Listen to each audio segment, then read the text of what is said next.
what's up guys? This is Dream Life from the Sample Lab. I'm here with my good friend Memory, and today we're going to talk about a sample we put out recently in a pack called San Junipero. The name of the sample is Lucid. It's very ambient, atmospheric vibe we were going for on this. So I'm just going to play through the sample and yeah, start talking about how we got the sound we got.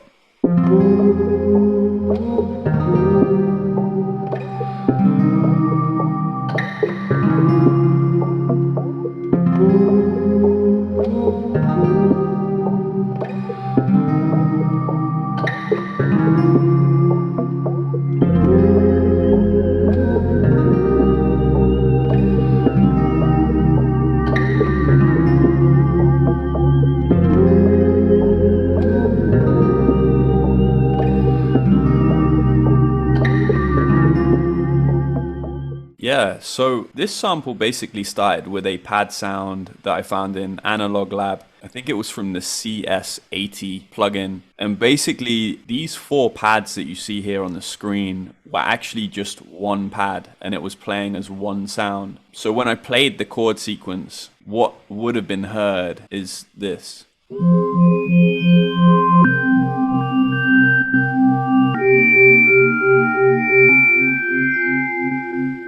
So what I did was I went into the plugin itself and found a way to solo each separate sound that made up the pad. I bounced out 4 separate instances, with each instance playing one of the sounds that makes up the pad. So this was the first sound that came out.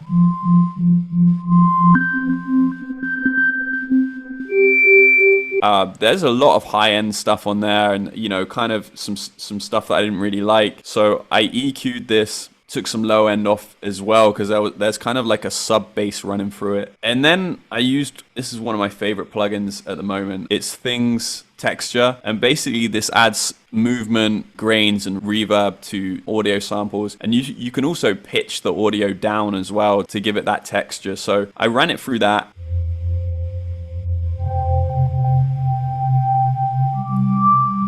That pitched everything down, and then I wanted the tape effect. I wanted to warp it a little bit, so I put the Sketch Cassette 2 on it. Outer Space Phone Call was the preset, gives it a bit more of a sort of a warped feel. So then I did the same on all 3 of the other instances, the separate sounds that made up the initial pad, sorry. So yeah, EQ, added some delay on this one from Outer Space, which again is the same company that does Things Texture.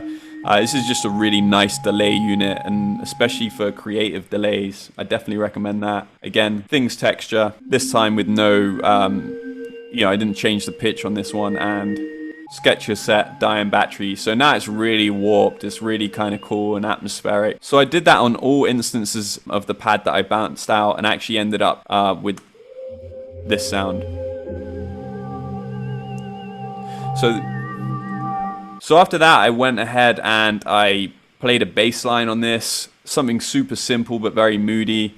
I used a preset from Omnisphere, or Trillion to be more exact, the Moog Taurus True Resonance. This is the bass sound as it comes out. To me, that had a lot of resonance that didn't really go with the sound of the pad I already had, at least in my vision. I wanted to take that off, so I used a plugin called Max Bass, which is actually one of my favorite. The preset Diez Bassum, and basically just had the sound of Max Bass. So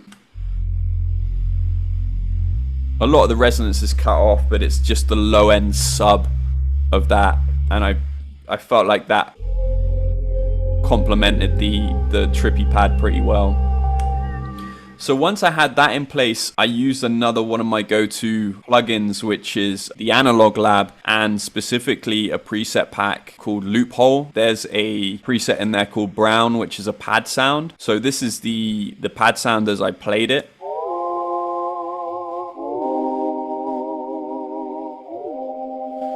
So I actually played it in the octave up from how it ended up being. So I pitched it down a whole octave using elastic pitch, and then I added some more Sketch Cassette with the preset Gentle Modulation, just to give it a little bit more texture and movement.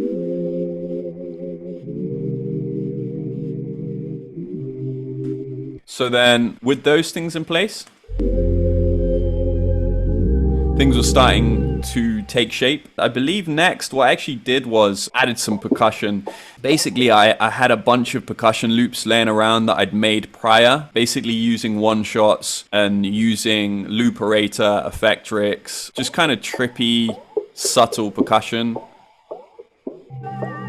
and added that to give it a little bit more movement. Okay, so the next part I did was a texture melody, which is basically in the B section of the sample. For this one, I used the Prophet. I recorded the lead into Logic here and actually reversed it and added some more texture related plugins.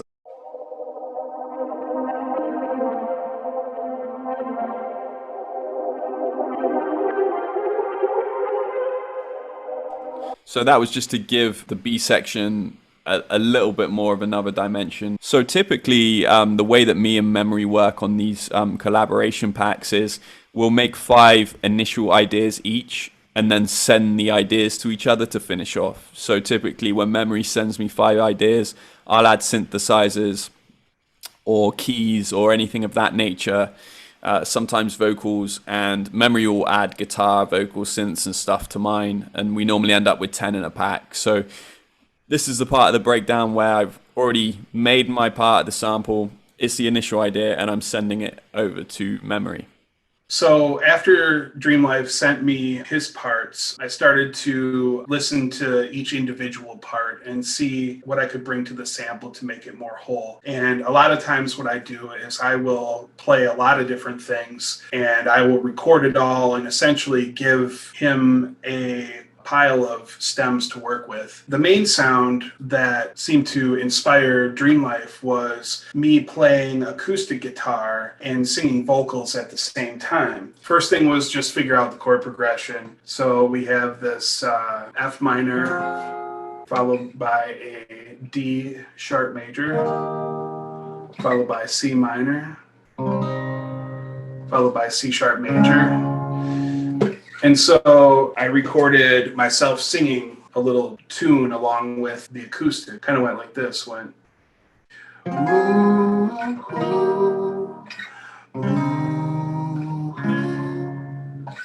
I didn't actually play it outright. A lot of times what I do is I will play each individual chord and then I will go in and kind of splice them together just because it makes it easier to make sure that the chords sound quality. Sometimes if you're playing through, you might not get the full strength of each individual sound. This is essentially it, just cut up with the 4 pieces.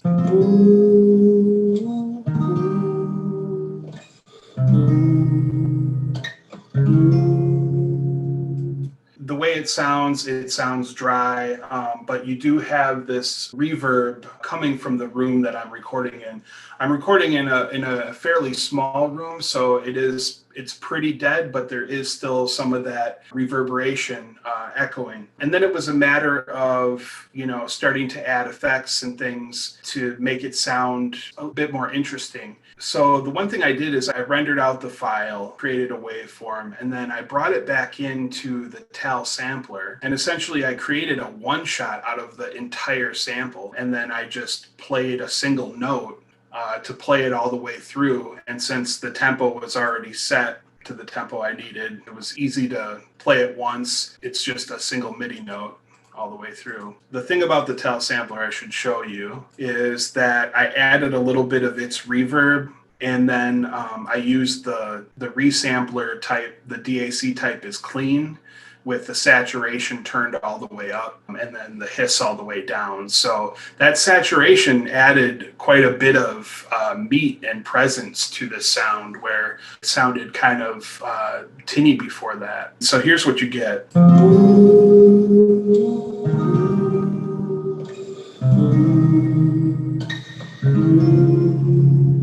The second sound that Dreamlife used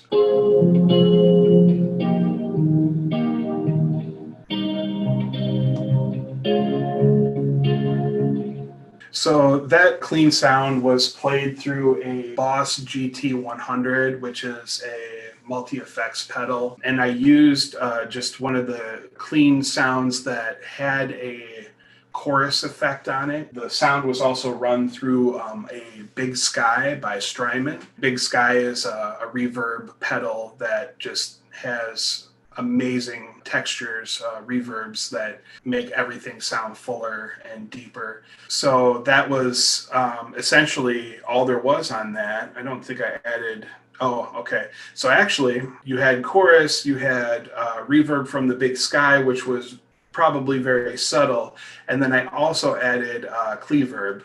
And I used the Dark Church preset, which is very, very large. So that also gives it a lot of that depth. So we had, there's two versions of this.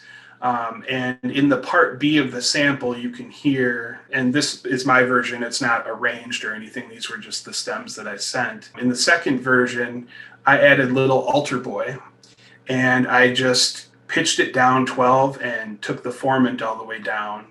And that created this sound.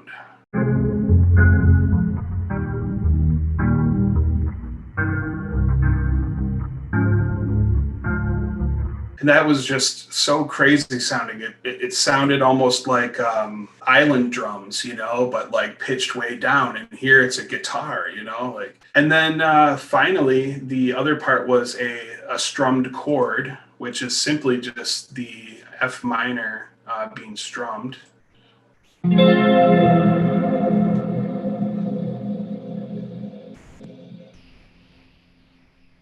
The majority of what I did to that sound was simply with the Big Sky and then using that, probably that same clean sound from the Boss GT100. What I will show you is how I achieved the sort of bending effect, because that wasn't done with an effect, it was done manually. So I use the whammy bar here. So what I do is I play the chord. And although this isn't plugged in, hopefully you can just kind of hear the... But essentially I just bring the whammy bar back and forth and create that sort of warble effect. That was pretty much the finished sample. And as I was mixing this track down, I actually wanted to add another section. So it would be essentially a fourth section. Early on in the development of this idea, I was playing around with a lead sound and combining it with a few things, but I couldn't really get the melody right, so I decided to leave it right till the end, and actually added a fourth section, which is the loophole pad and a lead, which I'm going to show you.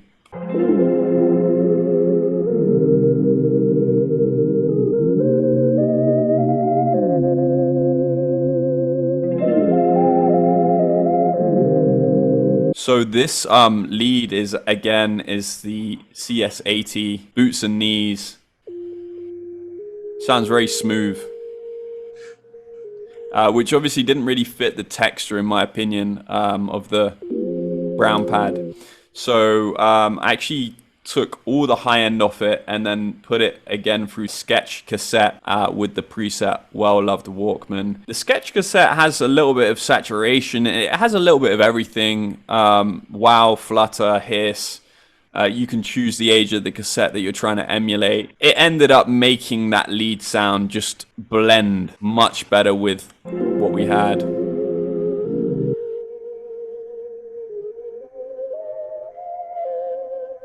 And I think interestingly, the CS80, that particular lead has a delay built into the sound with the effects unit in the actual VST itself. So you can actually hear that delay kind of knocking around a little bit in the Sketch cassette, which I think creates a pretty cool sound. So that's how we ended the track. Once I had that, you know, it was time for some very basic mixing. All of the EQ had pretty much already been done. I added a few things to the stuff that Memory sent me. In particular, on his acoustic guitar, I actually added some more sample rate effects. I wanted to make it a lot more gritty, so I added this. And basically I took the sample rate of this down. This is a really cool plugin for just basically changing the sample rate of whatever you're working on. You know, if you want to take high end off stuff, sometimes it's better to do it by taking the sample rate down and using the filter that's built into this rather than just EQing. It can add a bit more flavor. I also did EQ it quite a lot as well. So that was really the only mixing decision that I had to make that hadn't already been made in the sound design process. After that, it was just about making sure all the levels were right, and then a very basic mixing bus, master bus. So basically UAD Neve with one of my favorite presets, the high-end sweetener, which kind of just sweetens the high end a little bit. And then I used the Fairchild Legacy with this acoustic pop preset, which to me, to my ears, just makes things sound a bit fuller. It's kind of a mixture of different things going on with this. And then a good old brick wall limiter on the end, which is, this one's made by Brainworks. This is the main one I use for most of my sample, just to get the loudness. This is a pretty quiet track in general, so for us to bring it up to a suitable level, sometimes there needs to be some gain added to this and some brick wall limiting. So that's the mastering bus. Not much going on, to be honest. Most of the effects were already on there in the creation process, and this was the type of sample that, you know, we really paid attention to each detail as we were creating it, so that when it came to the final mix, it was pretty much in the pocket. It was where we wanted it to be. So that's pretty much the sample from beginning to end. A lot of the samples in the pack are a little bit more upbeat and louder than this. This is my favorite sample from the pack personally. But all of them have got, you know, kind of out-the-box sound design stuff where we're using different effects. But yeah, that's the breakdown for Lucid from the San Junipero pack. And yeah, and we appreciate you guys checking in with us. Leave any comments or questions in the comment section, and we'll try our best to answer any questions you guys have. Definitely appreciate it.